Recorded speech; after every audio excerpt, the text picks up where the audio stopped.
इन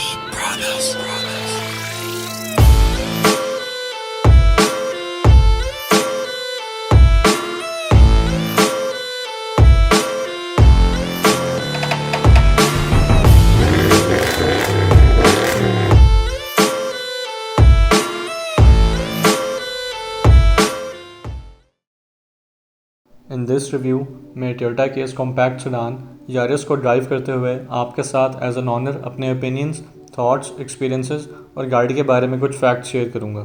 Yaris को Toyota Indus ने पाकिस्तान में 3 मेन ट्रिम्स में लॉन्च किए, जो कि कोरोला के 2 ट्रिम्स कोरोला एक्सएलआई और कोरोला जीएलआई की रिप्लेसमेंट है। टोयोटा 1993 से पाकिस्तान में लोकली मैन्युफैक्चर्ड कोरोला को सेल कर रहा है और तब से पाकिस्तान में एक टॉप सेलिंग गाड़ी रही है। बट मार्च 2020 में टोयोटा पाकिस्तान को ऐसा क्या हुआ कि उन्होंने कोरोला के 2 most selling variants XLI and GLI को यारिस के 3 ट्रिम से रिप्लेस कर दिया, which are GLI, Ativ and Ativ X. इसके अलावा जो बाकी 3 वेरिएंट्स हैं वो इन्हीं 3 वेरिएंट्स के मैनुअल और सीवीटी को इंक्लूड करके हैं। सबसे पहले मैं इस क्वेश्चन का आंसर करूंगा कि क्यों टोयोटा ने ये स्टेप लिया and is Yaris a true replacement for Corolla. Number 1 reason ये है कि लोगों के रिस्पांस की वजह से टोयोटा ने हमेशा ये फील किया है कि लोग कोरोला को अक्सर होंडा सिटी के साथ कंपेयर कर देते हैं, जबकि सिटी एक कॉम्पैक्ट सेगमेंट की गाड़ी है और कोरोला की कैटेगरी फ़र्क है और इंटरनेशनली वो होंडा एलांट्रा और होंडा सिविक के साथ कम्पीट करती है, ना कि होंडा सिटी के साथ। और इसी वजह से अब पाकिस्तान में सिर्फ कोरोला अल्टिस 1.6, अल्टिस 1.8 और अल्टिस 1.8 ग्रैंडे आती हैं, so that from now onwards लोग इसको मिक्स ना करें और यारिस को सिटी से कंपेयर करें और कोरोला को सिविक से। यारिस के लॉन्च होने के बाद ये टोयोटा की स्ट्रैटेजी थी कि कोरोला का फेसलिफ्ट किया जाए, देयरफॉर अल्टिस के साथ एक्स की बैजिंग ऐड की गई है और माइनर चेंजेस किए हैं, सो दैट समहाउ एक्सटीरियर से गाड़ी की इमेज को बेहतर किया जाए और अब लोग सिविक को कोरोला से एप्रीहेंशन वाइज एक स्टेप ऊपर ना रखें।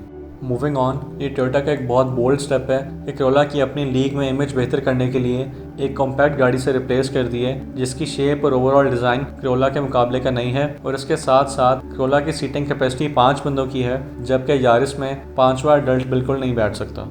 देखने में ऐसे लगता है कि कोरोला को डिसकंटिन्यू करके यारिस को इंट्रोड्यूस करने की सेंस नहीं बनती, बट इस सब को कॉम्पनसेट करने के लिए टोयोटा ने यारिस को काफ़ी हद तक कैपेबल बनाया है और यही वजह है कि रोड्स पे हर दूसरी या तीसरी गाड़ी टोयोटा यारिस नज़र आती है। यारिस में जो इम्प्रूवमेंट्स हैं उसमें पहली और मेजर चीज़ गाड़ी के टेक्नोलॉजी एंड गियर बॉक्स है। कोरोला एक्सएलआई एंड जीएलआई के ऑटोमेटिक वेरिएंट्स अंडर पावर्ड गाड़ियाँ थीं, जबकि यारिस 1.3 सीवीटी में ऐसा बिल्कुल भी नहीं है और गाड़ी की एक्सेलरेशन और परफॉर्मेंस में एक मेजर इंप्रूवमेंट है।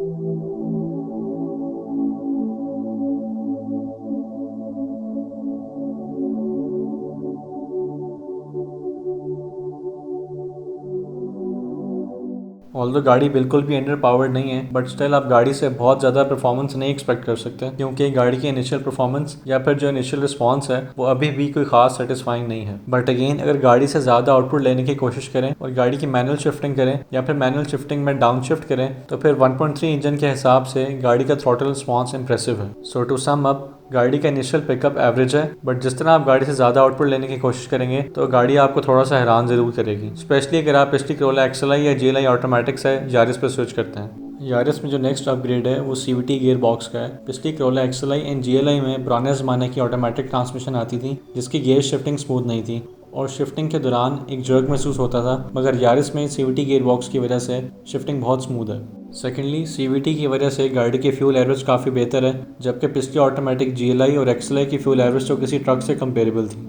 बट विद यारिस दोनों 1.3 और 1.5 इंजन की fuel average between 12 to 16 kilometre पर लीटर है, depending on the driving style and conditions, and normally आपको 13 से 14 की एवरेज ज़रूर मिलेगी। यारिस की इंजन परफॉर्मेंस बेहतर होने की एक और वजह गाड़ी का वेट है।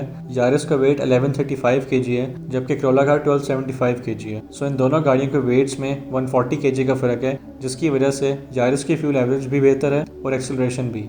दिस मीन्स कि बेहतर टेक्नोलॉजी और कम बॉडी वेट कोरोला एक्सएलआई और जीएलआई को डिसकंटिन्यू करने की एक बहुत बड़ी वजह थी। मूविंग ऑन, क्योंकि यारिस कॉम्पैक्ट है कोरोला से, इसलिए गाड़ी की एसी परफॉर्मेंस बेहतर है। वैसे भी गाड़ी की एसी परफॉर्मेंस अच्छी है और क्योंकि गाड़ी का इंटीरियर रूम छोटा है तो फुल गर्मी में भी यारिस का एसी हाईली इफेक्टिव है। सिमिलरली, गाड़ी का टर्निंग रेडियस बहुत अच्छा है और सिटी ड्राइविंग में यारिस को मैन्यूवर करना कोरोला के मुकाबले में खासा आसान है।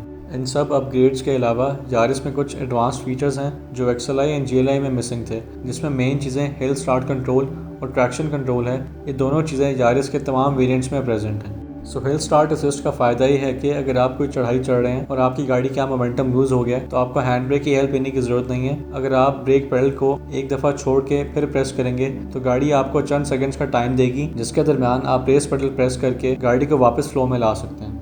इसके साथ साथ गाड़ी में ट्रैक्शन कंट्रोल मौजूद है। Although the company fitted tyres की quality and tyre size optimal नहीं है, बट स्टिल ट्रैक्शन की वजह से टिल 50 की स्पीड गाड़ी की रोड ट्रिप कुछ हद तक इम्प्रूव्ड है, और अगर टायर्स चेंज कर लिए जाएं तो फिर डिसेंट रोड ट्रिप अचीव की जा सकती है।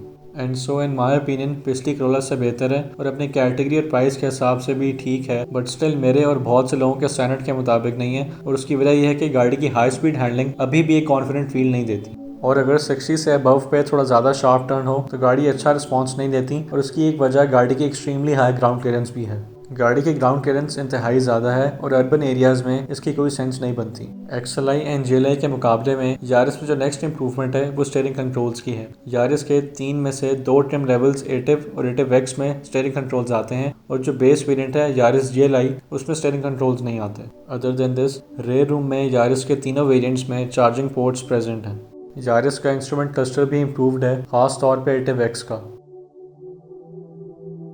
नेक्स्ट चीज़ है गाड़ी की वेट नॉइज़, और इसमें टोयोटा को अप्रिशिएट करना चाहिए कि गाड़ी की जो साउंड प्रूफिंग है उसको काफ़ी बेहतर कर दिया, जबकि द ग्रेट होंडा एटलस ने इवन सिविक के साउंड प्रूफिंग को सीरियस नहीं लिया। इसके साथ साथ यारिस एटिव एक्स में अकूस्टिक विंडशील्ड आती है जो कि फर्दर इंजन और विंड नॉइज़ को रिड्यूस कर देती है। हाउएवर जो एटिव है उसमें फील होता है कि विंड नॉइज़ तो कंट्रोल्ड है, बट कैबिन के अंदर इंजन नॉइज़ उतनी कंट्रोल नहीं है, and there is a space for improvement. Moving on, last चीज़ जो यारिस की पिछली करोला XLI और GLI से बेहतर है वो है डैशबोर्ड डिज़ाइन और इंटीरियर व्यू। पिछली XLI और GLI का बहुत ऑर्डिनरी सा डैशबोर्ड डिज़ाइन और इंटीरियर फील थी, जो कि यारिस में टू ग्रेट एक्सटेंट बेहतर है। सो ये टोटल 14 चीज़ें थी जो कि डिसकंटिन्यूड XLI एंड GLI से यारिस में बेहतर थी। बट क्वेश्चन ये है कि is Yaris a true replacement for Corolla? So मैं उन चीज़ों पे फोकस करूँगा जो उन गाड़ियों की बेहतर थी और वो यारिस में डाउनग्रेड है। सो यारिस का पहला डाउनग्रेड है गाड़ी के इंटीरियर के मटेरियल्स, मेनली डैशबोर्ड। करोला के डैशबोर्ड मटेरियल्स कुछ हद तक सॉफ्ट थे, जबकि यारिस में टोटली हार्ड प्लास्टिक है। एक तो इंटीरियर में कोई सॉफ्ट टच मटेरियल नहीं है, और ऊपर से धूप के टाइम इस इंफोटेनमेंट सिस्टम की प्रेजेंटेशन बहुत पुअर है। इसके कंट्रोल्स हार्डली विजिबल होते हैं और सनलाइट की वजह से कॉन्स्टेंटली कोई ग्लेयर या रिफ्लेक्शन बहुत तंग करती हैं और बिल्कुल भी कोई प्लीजेंट लुक नहीं देती। सिमिलरली गाड़ी के इंटीरियर में एक प्रेजेंटेशन इशू गाड़ी की हैंड ब्रेक है। एटिव एक्स में तो हैंड ब्रेक पे क्रोम यूज़ किया गया है, बट GLI और एटिव में बिल्कुल प्रीमियम फील नहीं आती, और इसी तरह जो मैनुअल वेरिएंट्स हैं उनके गियर लेवर भी बहुत बेसिक और आउटडेटेड फील देते हैं। ऑल्दो अगर ये चीज़ें प्रीवियस XLI और GLI से डाउनग्रेड नहीं है, मगर अपग्रेड भी नहीं है। यारिस का नेक्स्ट डाउनग्रेड गाड़ी की सीटिंग कैपेसिटी और इंटीरियर रूम है। गाड़ी का कैबिन करोला से छोटा है, और जब आप फर्स्ट टाइम गाड़ी में बैठेंगे तो आपको फील होगा कि गाड़ी को कॉम्पैक्ट कर दिया, जिसकी वजह से जो एक मेजर कॉम्प्रोमाइज़ है वो गाड़ी का सेंटर कंसोल है। इन माय ओपिनियन ये यारिस का एक सबसे बड़ा डाउनग्रेड है, और सेंटर कंसोल के कॉम्पैक्ट होने की वजह से आगे 4 और इशूज़ हैं। नंबर 1, एट अ टाइम या तो ड्राइवर इस पर रेस्ट कर सकता है या फिर पैसेंजर। सेकेंडली, इसका साइज़ इतना छोटा है कि शायद ही इसमें कोई चीज़ स्टोर की जा सके। थर्ड इशू ये है कि इसकी पोजीशन ड्राइवर फ्रेंडली नहीं है, और अगर वो इससे स्पोर्ट लेना चाहे तो उसका ड्राइविंग पोस्चर ख़राब हो जाता है क्योंकि ये एडजस्टेबल नहीं है।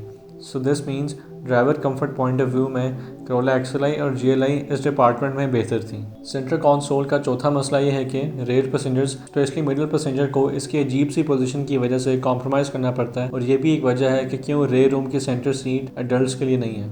और ये एक डिज़ाइन फ्लॉ लगता है, या फिर ऐसे फील होता है कि टोयोटा ने जानकर किया है कि उन्हें लग रहा था कि अगर हम ये नहीं करेंगे तो यारिस इतनी अच्छी गाड़ी बन जाएगी कि फिर करोला कौन लेगा।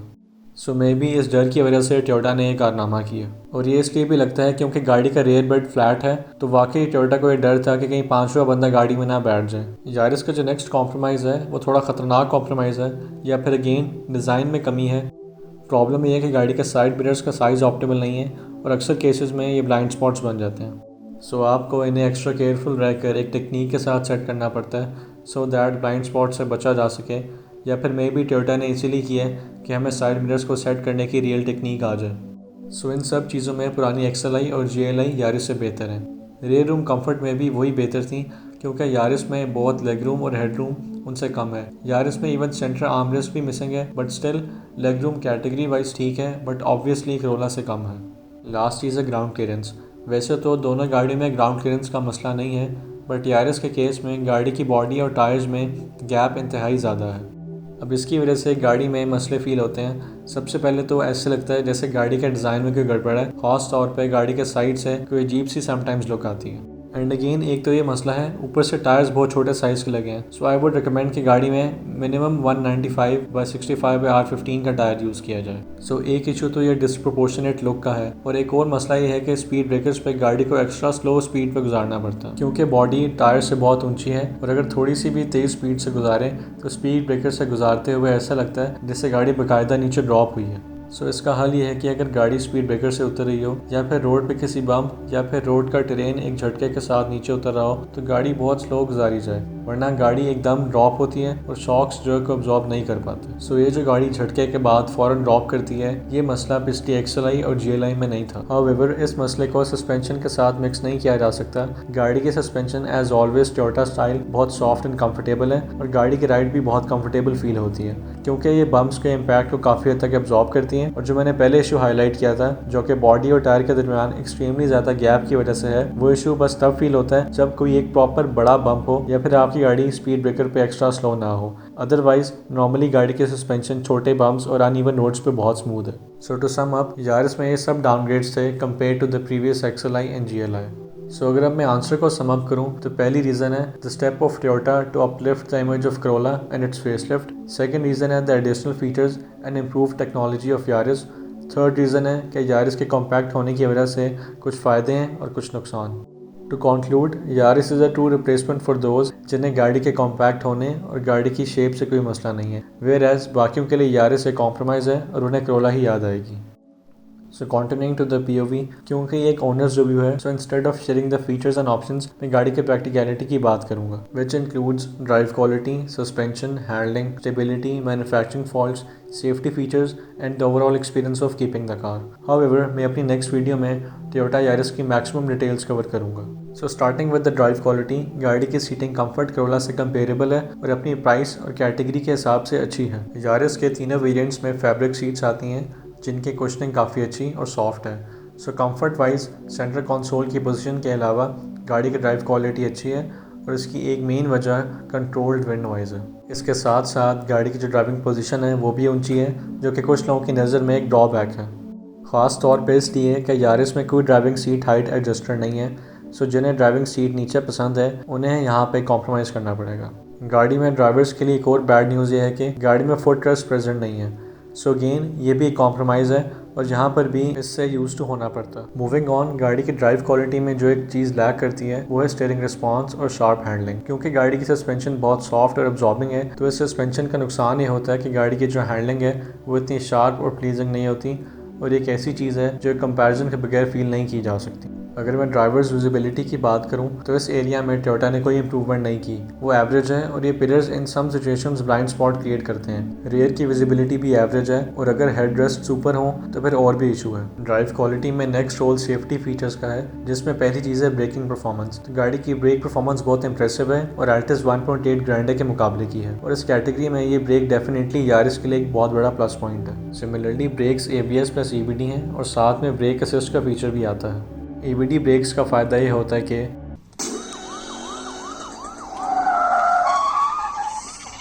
अरे बामन इसको बांध के रख यार, चलाई नहीं आती गाड़ी में।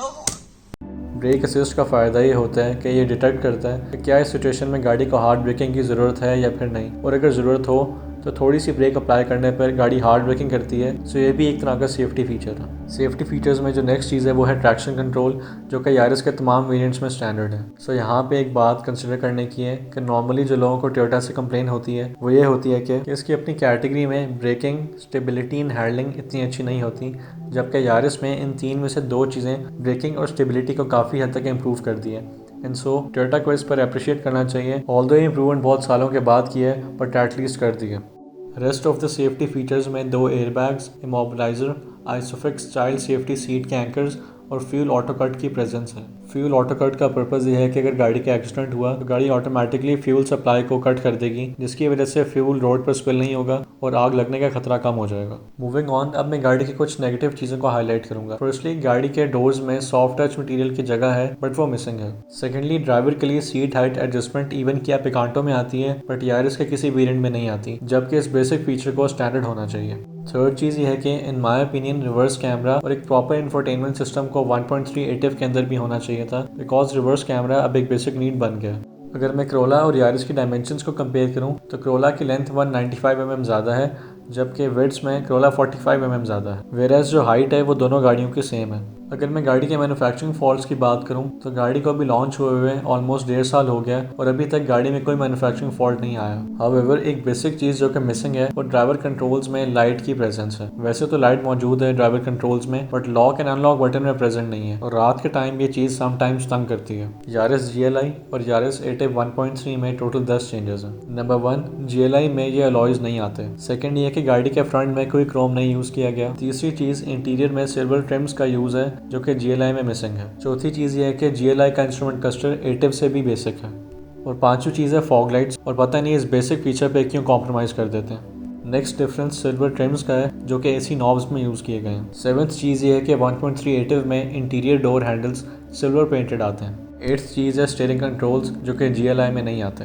नाइन्थ चीज़ है स्पीकर्स। वैसे तो दोनों गाड़ियों के स्पीकर्स की परफॉर्मेंस अच्छी नहीं है, बट एटिव में 4 आते हैं जबकि GLI में 2, और जो तीसरा वेरिएंट है एटिव X उसमें 4 स्पीकर्स के साथ 2 एडिशनल ट्विटर्स भी आते हैं। और मैं अपनी नेक्स्ट वीडियो में एटिव 1.5X के डिटेल्स भी आपके साथ शेयर करूँगा। GLI और एटिव का 10th और लास्ट डिफरेंस ये है कि एटिव में इंस्ट्रूमेंट क्लस्टर के अंदर एक इको की लाइट चलती है अगर गाड़ी का फ्यूल कम यूज़ हो रहा हो, जबकि GLI में वो लाइट नहीं चलती। वेराज जो असल इकॉनमी मोड है और जो 3 ड्राइविंग मोड्स हैं वो सिर्फ एटिव X 1.5 में आते हैं। सो अगर अब मैं रिव्यू को कंक्लूड करूं तो मैं यारिस उन लोगों को रिकमेंड करूंगा जिन्हें एक ब्रांड न्यू गाड़ी चाहिए जिसमें सारे नेसेसरी फीचर्स हों, जिसकी फ्यूल एवरेज अच्छी हो और एक रिलायबल गाड़ी हो। बस एक बात याद रहे कि गाड़ी में 5 बंदे फिट नहीं किए जा सकते और गाड़ी क्योंकि कॉम्पैक्ट है सो उसकी वजह से कुछ डाउनग्रेड्स भी हैं। हाउएवर, अगर मेरे पास इस बजट में चॉइस हो और अगर ब्रांड न्यू गाड़ी मेरी ज़रूरत ना हो तो फिर मैं डेफिनेटली सिविक 9 जनरेशन या फिर प्री फेसलिफ्ट ग्रैंडे को लेना पसंद करूँगा। अदरवाइज अगर सेकेंड हैंड गाड़ी आपके लिए एक ऑप्शन नहीं है तो then Yaris is surely a good option.